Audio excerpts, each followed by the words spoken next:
ప్రముఖ choreographer Johnny master వివాదం గురించి ప్రత్యేకంగా చెప్పనక్కర్లేదు. ప్రస్తుతం టాలీవుడ్ ఇండస్ట్రీలో ఇదే హాట్ టాపిక్గా నడుస్తోంది. తనపై జానీ మాస్టర్ అత్యాచారం చేశాడంటూ ఓ లేడీ కొరియోగ్రాఫర్ సంచలన ఆరోపణలు చేసిన సంగతి తెలిసిందే. అంతేకాక పోలీసులకు ఫిర్యాదు చేయడంతో జానీ మాస్టర్పై కేసు కూడా నమోదైన విషయం విదితమే. ఈ కేసులో జానీ మాస్టర్ అరెస్ట్ కావడం, చంచల్గూడ జైలుకు తరలించడం జరిగింది. ఇది ఇలా ఉంటే ఈ కేసు విషయంలో పలు ఆసక్తికర విషయాలు వెలుగులోకి వస్తున్నాయి. ఇప్పటి వరకు ఈ కేసులో జానీ మాస్టర్, ఆయన భార్య ఆయేషాపై మాత్రమే కేసులు నమోదయ్యాయి. అయితే తాజాగా ఈ కేసులో మరో బిగ్ ట్విస్ట్ చోటు చేసుకుంది. జానీ కేసులో మరో ఇద్దరి పేర్లు వెలుగులోకి వచ్చాయి. మరి కొత్త వ్యక్తులు ఎవరనే విషయాన్ని ఇప్పుడు తెలుసుకుందాం. జానీ మాస్టర్ భార్య ఆయేషాపై బాధితురాలు మరో ఫిర్యాదు చేసిన సంగతి తెలిసింది. తనపై జానీ మాస్టర్, ఆయన భార్య దాడి చేసినట్లు బాధితురాలు పోలీసులకు ఫిర్యాదు చేసింది. ఇక బాధితురాలు ఇచ్చిన ఫిర్యాదుతో జానీ భార్యపై కేసు నమోదు చేసేందుకు పోలీసులు సిద్ధమైనట్లు తెలుస్తోంది. ఇప్పటికే ఆమెపై ఓ కేసు నమోదైన సంగతి తెలిసిందే. తనపై జానీ మాస్టర్ భార్య కూడా పలు రకాల వేధింపులకు గురి చేసినట్లు గతంలో ఆ యువతి తెలిపింది. మతం మార్చుకోమని, తన భర్తను పెళ్లి చేసుకోవాలని ఆయేషా ఒత్తిడి చేసినట్లు బాధితురాలు ఫిర్యాదులో పేర్కొంది. తనపై దాడి చేసినట్లు తాజాగా బాధితురాలు మరో ఫిర్యాదు చేసింది. దీంతో ఆయేషాపై కేసు నమోదు చేసేందుకు పోలీసులు రెడీ అయినట్లు తెలుస్తోంది. ఇదే సమయంలో ఈ కేసులో మరో ఇద్దరిని నిందితులుగా చేర్చే అవకాశాలు ఉన్నట్లు కూడా వార్తలు వినిపిస్తున్నాయి.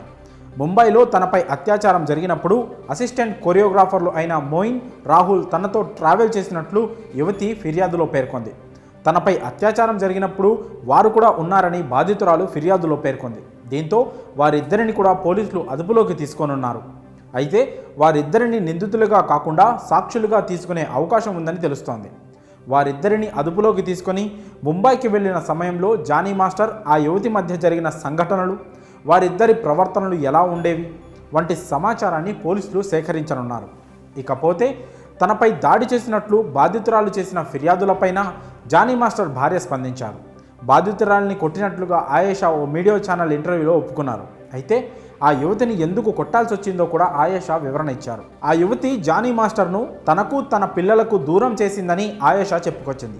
ఆ యువతి తన దగ్గర ఒక మాట, తన భర్త దగ్గర ఒక మాటలు చెప్పేదని తెలిపింది. తనను వదినా వదినా అని పిలిచేదని, అలాంటప్పుడు ఆ యువతిపై ఎలా అనుమానం వస్తుందని ఆయేషా చెప్పుకొచ్చింది. మరోవైపు జానీ మాస్టర్ దగ్గరకు వెళ్ళి, నీవు లేకపోతే చనిపోతాను, నీవే నాకు దిక్కు అన్నట్లు ఆ యువతి మాట్లాడేది. అలా ఆ అమ్మాయి మాట్లాడే రెండు విధాల మాటలను తాను ఎలా జీర్ణించుకోవాలని ఆయేషా అన్నది.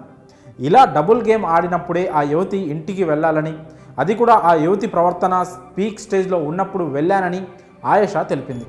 ఆ సమయంలో కూడా జానీ మాస్టర్కి ఆ యువతి దగ్గరగా ఉండడంతో దూరం జరగమని చెప్పానని తెలిపింది. అయితే ఆ యువతి పక్కకు జరగకపోవడంతోనే ఆమెను కొట్టడం జరిగిందంటూ ఆయేషా వివరణ ఇచ్చింది. అలా తన భర్తను వేరే వాళ్ళు చూస్తేనే ఒప్పుకొని తనపై అనేక అసత్య వార్తలు మీడియాలో రాస్తున్నారని ఆయేషా చెప్పుకొచ్చింది. మొత్తంగా జానీ మాస్టర్ కేసులో మరో ఇద్దరి పేర్లు కూడా వెలుగులోకి వచ్చాయి. మరి ఈ కేసు మరిన్ని మలుపులు తిరుగుతుందో చూడాలి. జానీ మాస్టర్ కేసు విషయంలో వెలుగులోకి వస్తున్న విషయాలపై మీ అభిప్రాయాలను కామెంట్స్ రూపంలో తెలియజేయండి.